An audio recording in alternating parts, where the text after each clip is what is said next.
bathroom and laundry. How good is the spread today? Free morning tea, well, it'll be afternoon tea later on, wine tasting, coffee. If you're in the area, you have to come and see this magnificent establishment run by a really terrific guy, and it's impressive because the area they've got here really is chock-a-block, I think is the word I'd say. Yeah, it's beautiful. And every time I come to an area, I spend $10,000 to $15,000, so I've left my credit card at home today. Rob does a great job, and so do his staff. I just met Barry, his customer relationship manager, experience, whatever they call him. Get the name right. Sorry, Barry. Lovely fellow, and I encourage people to make their way out. I bought 2 washing machines last time I filled in for DJ. The first one, I didn't measure the space properly. Oh, no. Ordered it. It didn't fit, but I said to Rob, don't worry, I'll give it to Mum and Dad, because theirs was on the blink and it was on the way out. I said, you know what? Perfect Christmas present for them. You a nice daughter. And so then I bought myself one. So they've done well out of the 2 of us the last time. I left my card at home too. Market update for us to Yes, quickly. Overnight we saw the Dow Jones put on 177 points, or 0.5% to 35,459. And the Nasdaq rose 1.9%. Strong market rise that was, to 14,317. And the S&P 500 was 1% higher at 4,582. Across Atlantic, London's FTSE was steady at 7,694, with the French, German and Italian bourses mixed. Gold put on $14.70 to just under $2,000 an ounce. It's $1,999.90 US an ounce. West Tex Medic was 49 cents higher at $50.58 a barrel, and Brent crude rose 51 cents to $84.75. Iron ore gave back 2.8% to $106.60 a tonne. And the Australian dollar is lower against the greenback this morning, is currently buying 66.5 US cents. And our market's pointing 19% higher for a Monday opening. Following yesterday's effort, our market gave back nearly 0.7% to end the session at 7,404. 133693. Give us a tingle if you've got a finance question for Dominic Alafaci. Let's lick our finger, hold it up to the wind, and talk about interest rates next week. There's an expectation that with a fall in spending, rates will hold. What camp do you fall into? I'm probably 51% in there will be one more rise, and 49% that they'll make a pause. I hope it doesn't get politicised too much, because there's a lot of pressure on the RBA not to be politically motivated, but I think, as we said last time, Paul Philip Lowe did a great job, except he made a promise he couldn't keep 2 years ago. They just had a PR optics problem on their hands, didn't they? And they needed to rebrand, but it will make no difference to our hip pockets. No, and I think it's going to be several years before our economy gets out of the rut it's in the sense that where our productivity is so low. That's the biggest problem. We need to improve our productivity. Now, working from home into the office is gradually changing. There's a bit of resistance in some sectors of the environment, but I'm pretty sure in 2 years' time we'll look back. So it's the 29th of July 2025. We'll be sitting here, 2023. What was that? The AFR reports today that commercial real estate values are dropping, and it's causing superannuation funds to look elsewhere with their cashola. Yes. You've got some thoughts on this? Well, it's a huge problem. The unrealistic valuations that are sitting on the books of many superannuation funds scares the bejesus out of me, because I'd hate to be the last one standing. They do have good cash flows, so they can pay out redemptions and people retirement payments.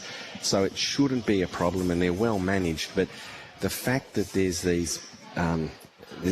big chunk of assets that are not projected at their real value, does concern me. Now, where they put the money other than that, probably into some government bonds or good quality credit, because they're providing decent yields. We're getting 6.67% on good quality investments, and you're lending your money, ladies and gentlemen, to companies that do things like make Westinghouse fridges, Bose speakers, Nike Nike watches and things like that. So they're good quality cash flow companies. They're not companies that you're going to lose your shirt to. And the banks usually have a good lien on their assets so that you've got some security. Yeah. There's room on the board, 133693, if you've got a finance question for Dominic, right through until 10 o'clock. Oh, by the way, you look remarkably bright-eyed and bushy-tailed for a man who lost to Carlton last night. Are you okay? No, I'm not. I feel... No, actually, you know what? I even clapped one of their goals. It was brilliant. Yeah. Carlton played well. Sportsmanship. Well, to a certain extent, Carlton played well. We had our chances, we blew it. The Jamie Elliott mark of the year, and then he missed the goal, was just very disappointing. But look, good on the Blues. I'd say Patrick Cripps has been kissed on the belly button by the fairy, got the umpire's fairy. I mean, goodness me. But they deserve to win, and congratulations to Carlton. Daryl's got a question for you. Morning, Daryl. Hi, Daryl. How Morning, can we guys. help? Morning, Tom. Yeah, I'm just in two minds, Dominic. 57 years of age and looking to access my super when I've turned 60 and retire. Yep. What I'm looking at is there's 7 figures in the super, Yep. and I have a couple of investment properties that are Yep. negatively geared, and I own my own home. And we're single income family at the moment. Right. But I just want to know if I sell the investment property, I have to pay the full tax rate on those because I'm working of any capital gains, or do I wait until I retire and then sell? Good question, Daryl. What we often do is we have a 3-partile plan for someone like yourself. We have the pre-60 strategy, the post-60 strategy, and then the really retirement strategy. So are you likely to stop work completely at age 60, or will you sort of transition to retire after that date?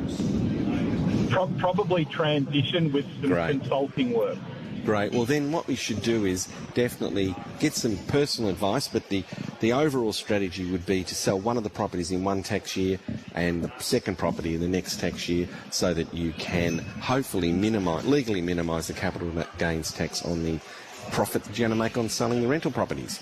There you go, Daryl. We'll away to a quick break, 7 minutes to 10. 10, Isabel, you're talking to Dominic Alafaci. Hello, Dominic. Hello, Isabel. How can we help? Oh, look, just a query. Your views on investing in silver at the moment. Okay, well, look, silver's one of my favourite commodities. The long-term return's about 5 to 10%. You can what I normally buy for our clients is an exchange-traded fund called, you have a pen? ETP MAG. ETP MAG. Now, I'm not giving you that as a recommendation. It's something you should explore and get some advice on. But it's pretty good at the moment because silver's at $24.50 an ounce. It's up from about $22, and it's about it's actually a 36% gain in the last 12 months. That's an unusual gain. Long term, between 5 and 10%, and I would use a diversified portfolio like the ETP MAG. On the Australian Stock Exchange. There you go, Isabel. And Maria, as we approach the 10 o'clock news, your turn. Oh, good morning. Thank you for taking my call. Dominic, we have, my husband and I are both 63. Yep. We've had a life insurance policy now going for about 35 years. Yep. And it's now costing us about $12,000 a year to continue. There is quite a good amount of money. However, it's only in death, or something bad that happens when you receive. Is it just a term insurance policy, or does it have a surrender value? Does it have a value if you cashed it in? I don't even know that Probably much the about best it. thing Maybe to do, because we're going to run out of time now, Maria, is if you go to collinshouse.com and you can book a free tele-finance conversation with me. Just book in a time and I'll be able to answer your question in some detail, because I think the news is coming up now. So collinshouse.com, up the top, book a free tele-finance consultation with myself. There you go, Maria, all sorted out. Dominic, thanks for coming down this Emily. morning. It's terrific great to see you. Go and grab a coffee, a pastry, a sausage roll, frittata. It's all there. Oh, sounds good. Doesn't it sound good? Thank you. On the other side of the 10 o'clock news, Raylene